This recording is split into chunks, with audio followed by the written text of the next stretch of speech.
Welcome back. I'm Barry Craig. The Kentucky General Assembly recently passed a measure designed to make it easier for students at community and technical colleges to transfer to our four-year state universities. My guest today will tell you that our college has been making it easier for students to transfer for quite some time now. He is Jerry Anderson, our counselor extraordinaire. Welcome to the program. I like the way you say counselor extraordinaire. Well, I thought it was on your name tag, but you forgot to wear it today. Let's begin by giving the viewers a brief synopsis of what this bill did. And by the way, it passed with overwhelming support, bipartisan support. I think primarily, just looking over the bill this morning after reading that it did pass, that they're trying to decrease the number of credit hours the student has to take to complete an associate degree. In the past, an associate degree would be anywhere from 64, 68, 69 credit hours, something like that. Even though the minimum to get an associate in arts or an associate in science was 60 credits.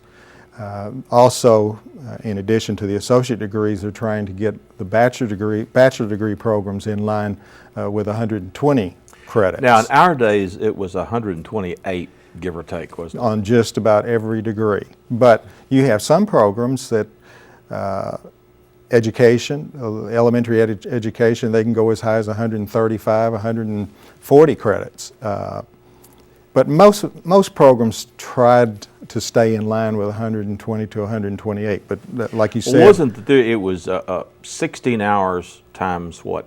8 semesters, and that equaled 128. That's correct, and that's basically what it was based on. But the House bill, and again, just looking at it, 160, to me it will supplement and enhance the transfer bill of House Bill 1 of 1996, and I think what they're trying to do is to bring general education requirements again, more in line with the bachelor degree programs.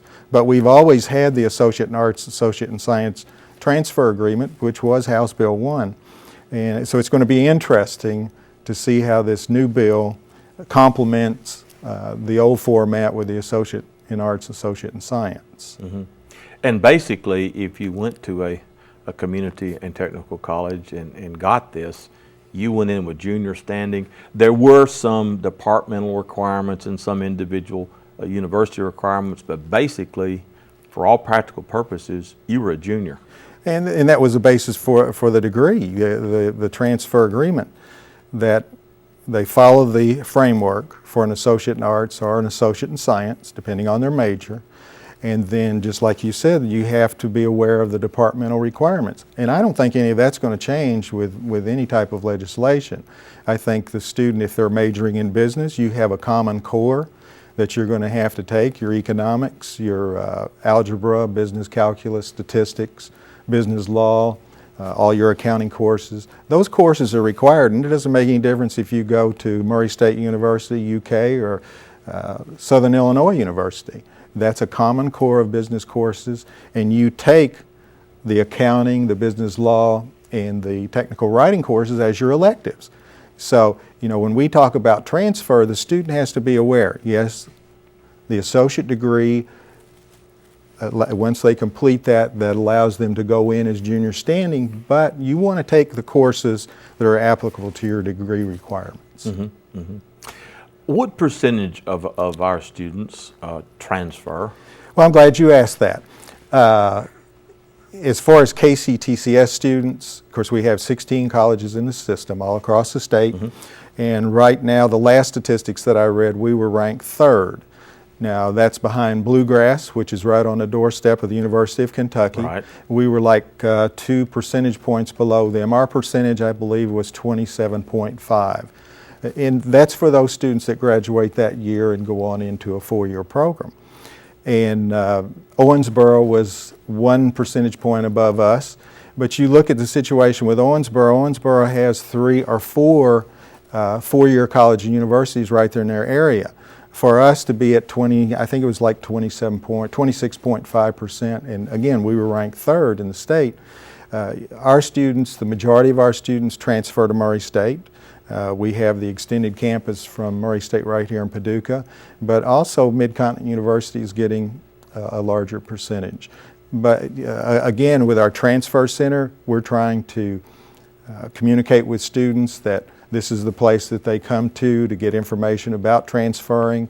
We have the transfer or the recruiters from those colleges coming on campus, and just about all of the colleges that came last year to the advising center and made appointments with our students increased the number of visits that they made to the campus this year. And it'll be interesting to see what the next numbers are as far as statistics and the percentage of our students that go on and transfer. I think it will increase. If it doesn't, I'll really be surprised. When the two schools merged here, I heard, and you probably did too, a lot of people thought that this had become purely a technical school. Are you getting less and less than that now? Are people aware of the fact that we still do what we always did? We have the tech side and we have the transfer side. Are people becoming more aware of that? I think with the publicity we're receiving, we've really tried to publicize that we have students coming here and completing their first 2 years and then transferring on to four-year schools. And again, the Associate in Arts, Associate in Science degrees, those are the primary degrees, but we have transfer agreements for technical programs now, that a student can complete a degree in information technology, transfer to Murray State, go right into their junior year with their technical courses.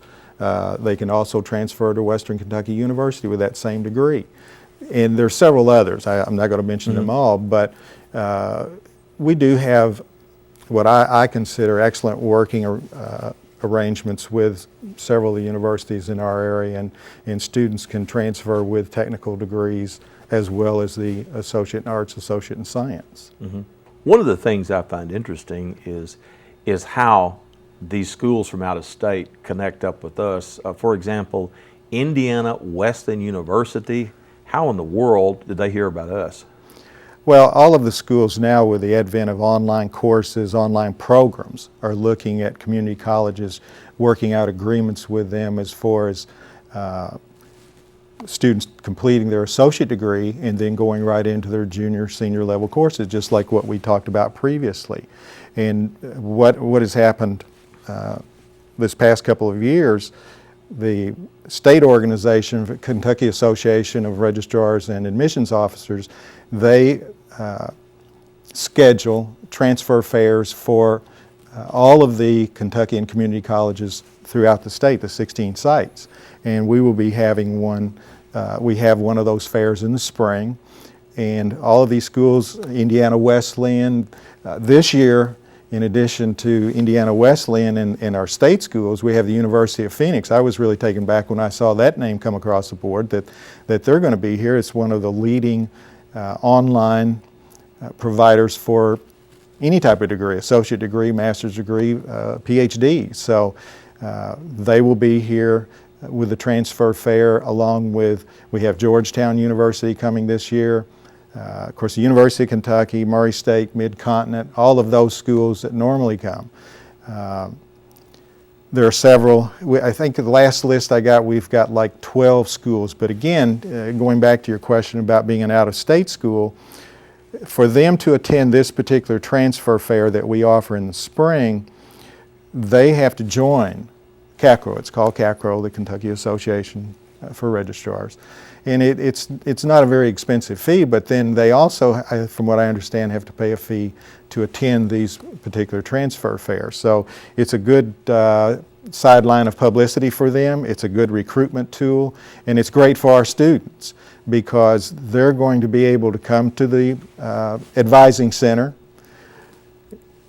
get information about scholarships, applications, programs, everything in that one setting.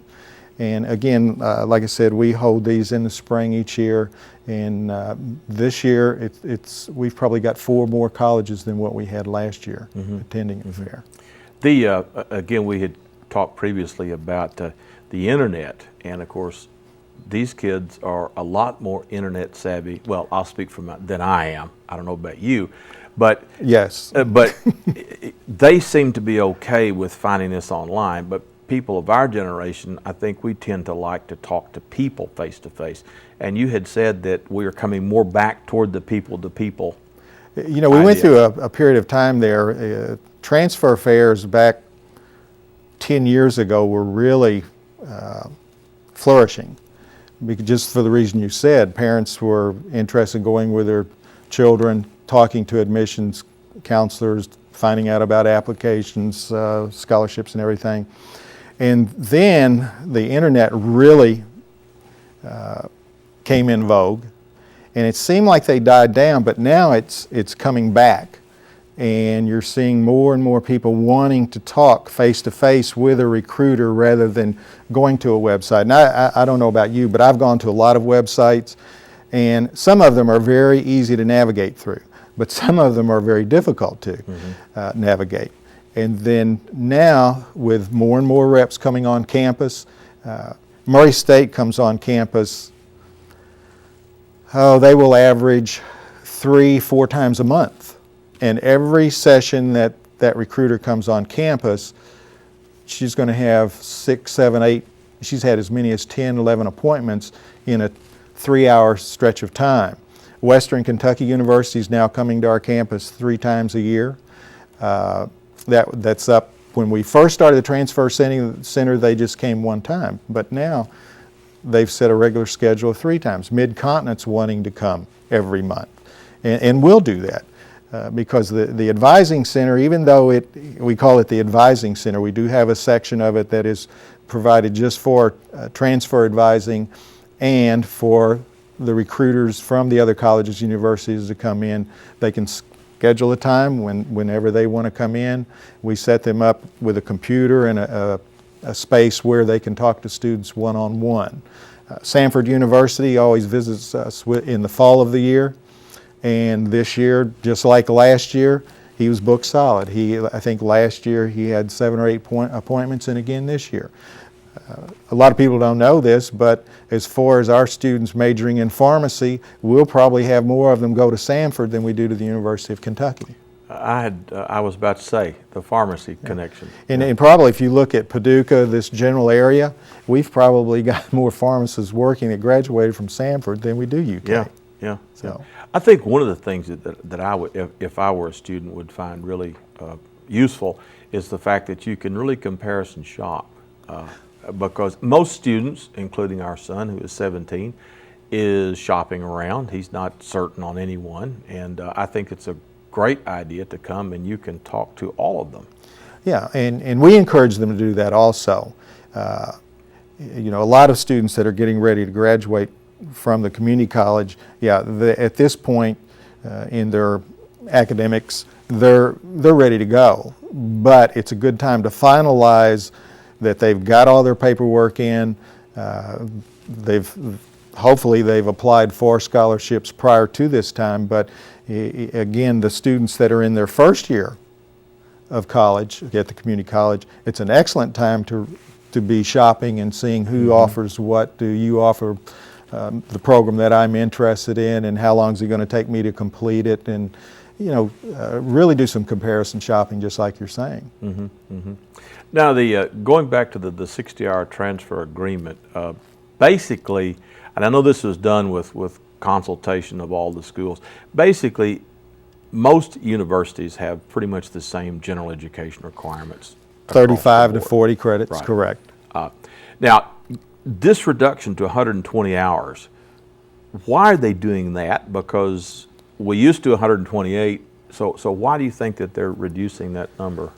Well, I think the push is to get more students graduated, to provide them a faster, more economical way to complete their degree. And so many schools have gone to 120 hours. We're not going to be the first school or first state that goes to 120 credit hours for a bachelor's degree. When we were in college, typically it was 4 years. In the years, haven't students been taking longer to graduate? That's another thing, Barry. That particular point impacts the length of time that it takes them to graduate, because when you look at community college students, probably 75 to 80% of our students work and take classes at the same time.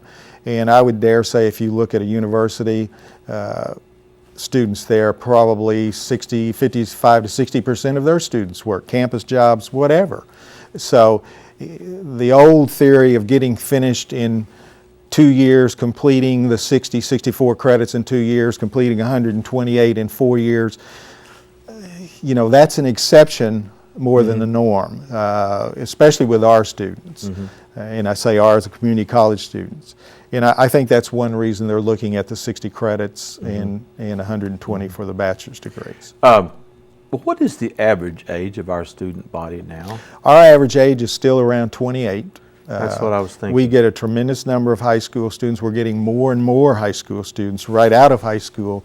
But with the job market being what it is today and employment situation, we're still in that average range around 27, 28 years old as far as. You mentioned the high school students. That's the new middle college program, which I find very interesting. And I must say this for the middle collegians. They're very good students. The ones I've had, the other day I was having a review for a test and we finished, and they all wanted to stay around and have more review. And I thought that was gratifying. But it's a really interesting program. I can't imagine, thinking back to myself as a junior in high school, I whether I could have handled that. But these kids seem to. Tell us a little about that program. Well, you know, I had the opportunity to talk to that first group of students, this first class of students coming in from the high schools, and just like you, I was so impressed with them.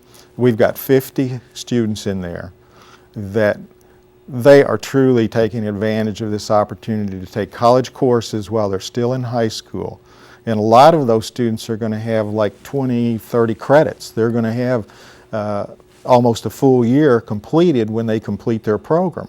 So, you know, it's an outstanding opportunity for them, and it's amazing to me that, boy, they are really into this. From what I understand, they've done really well in their classes, and they're ready to move on to the next year and take advantage of it again. And the officials of the program, they really keep up with them. I get emails all the time saying, what grades are they making, or they come into class, and I'm really impressed with them that they're doing so well. And it's going to be interesting, this second class that's going to start this fall. You know, we've already got them scheduled for their classes, and they're ready to start this coming fall. Well, now, what are the high schools that they represent? Well, I'll see if I can remember. I know I believe it's Marshall County, yes. McCracken. Yes. Carlisle, I believe. I may be wrong about that. I'm sure Marshall and McCracken. Right. I know we have students in there from Heath, Lone Oak. I don't know if Carlisle's in there or I may not. be I'd wrong have to check about on that. it. Yeah.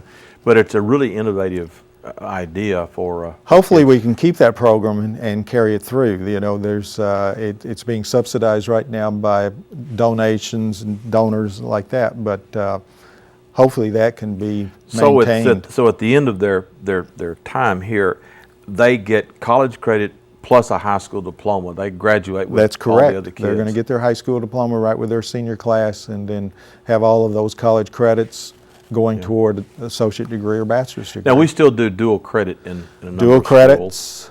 at any high school that wants us to offer them in. You know, in addition to dual credits, now again with online courses, we were one of the first community colleges to really get into online courses, and that program has grown and grown, and all across the state. But it offers high school students an opportunity to take and get a lot of credits out of the way before they graduate. Mm-hmm. And again, that would of course speed them up toward the sure. the 120-hour range on that. Well, getting back to the students, and I'm sure you're correct on 80% that work, and of course when we advise 75 to 80%. 75 to 80%. Yeah. When we historically, advise, that's what it's been. If I have a student coming in for advisement, and the student is working 30 or 40 hours a week, we never recommend they take more than 12 hours because that's a real grind. So obviously, if you're taking 12, going back to the old 16-hour formula, you're already behind, and that's going to take longer. Sure, and the push is to get more students, we want them to graduate, and they really want to get them to graduate in a shorter period of time. But you have to be realistic about this, especially when a student is a first-time freshman coming in, and I don't care if he's right out of high school or if he's been working on the job. But when you look at work in relation to how many credits a student should take, and this is just a general rule of thumb, it's not written in concrete anywhere, and I tell students this time and time again, if a student's working 30 to 40 hours a week, the first semester they should not take more than 1 or 2 classes. If they're working 20 to 25 in that range, yeah, you can take 12 credits, maybe 13, something like that. But if you're working 10 to 15 credits, yeah, you can go with a full load, 12 to 18 or 19. 19 credits is a maximum anyone can take. But you have to put work, home responsibilities. We have so many students that come out, adult students that have children. They have families, they have other responsibilities. So, you want to be successful with your education. That's your goal, is to go through and complete your associate degree, your bachelor's degree, and be successful with it. One of the things that I have found both amazing and gratifying in my many years here are our non-traditional students. Definitely.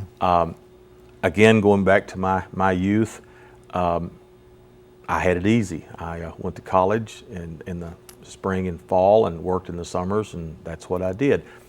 And they come out. Did you graduate in 4 straight years? I did. I did. That was, of course, 1967 to 1971.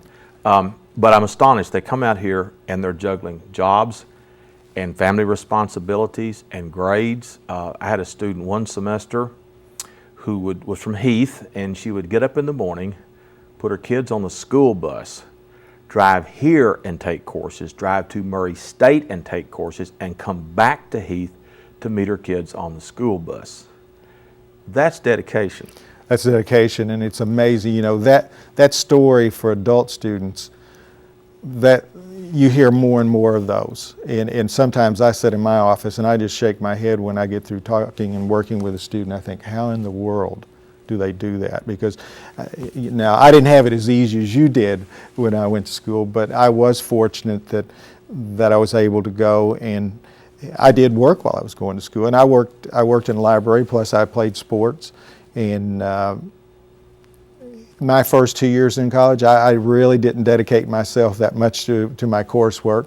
And I changed my major after 2 years. And this is another thing that I share with students. Oh, yeah. I changed my major, and it took me 3 years after that to get my degree. It took me 5 years to get my bachelor's degree, and I make no excuses for that. And I tell students this all the time. I had rather have made that decision at that point in my life than to have gone through a program that I would have been unhappy with as far as getting into teaching and working with. And so, I try to relay those things to students and try to make them understand that, yeah, you may start out thinking you're going to do this particular field or something, but then along the way, and I always talk to them about their professors. They're going to have interaction with their professors that come from different career fields. And there's going to be some things out there that will influence them and impact their decision as far as the career area they want to go into. I think as a parent, and again using our son as the example, he doesn't have a clue what he wants to major in. And my wife and I, well, he's eliminated history, which I teach, and English, which she teaches, and that's okay. But, I'm constantly asking him, what do you want to major in? I don't know. And then I think, well, I shouldn't be too worried about that, because what percentage of kids come to college as undeclared majors, would you say? Probably, and we look at this every year, but the statistic that we normally come up with is about 50%, but truth be known, it would probably be closer to 60, 70%. Because I think some kids just put something down. In their first semester they're in school, they can take courses that are pretty appropriate for any degree that they want to go into. But again, this goes back to, if you go beyond the first semester, that second semester you're in college without making a decision, and you have to keep this in mind. It's probably going to take you an additional semester or year to complete your degree. As long as you know that up front, that's fine. That's part of college. Getting back to talking about deciding on a degree or a major field, we also have a computerized career exploration program called Focus, and we have that in the advising center. The student can come in and pick up the information for that program. All they have to do is go online. They can do it at home. There's no charge for it, and all they do is register with our staff assistant, Summer Holland, and she gives them their login and their password. And it usually takes about an hour and a half to go through that, but the student can spend as much time with it or as little. But a lot of the high schools are using it. We take it out to them, and I think the middle college students we were talking about have used it here. Something like that. Yeah. It's an excellent program, and it's free of charge. Right, and again, it's computers, which that's right. They're very up on in our day. You know, it's amazing.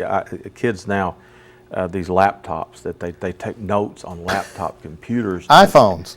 And it's just I'm thinking, I wish we'd had something that wonderful. I don't know.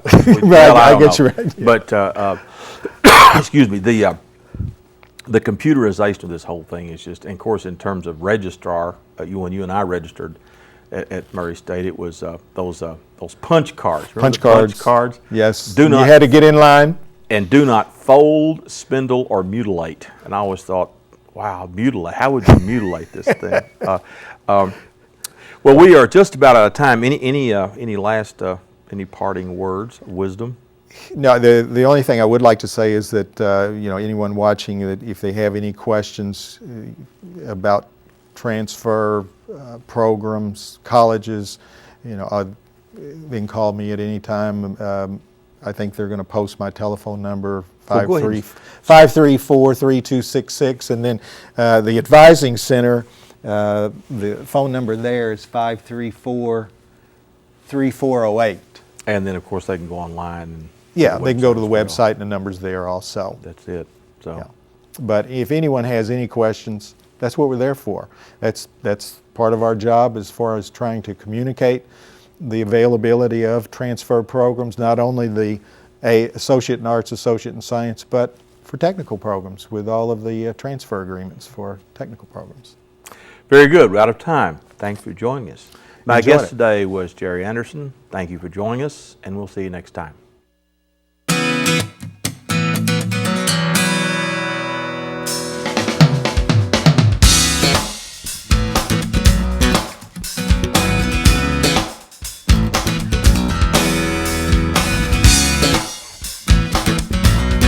Thank you.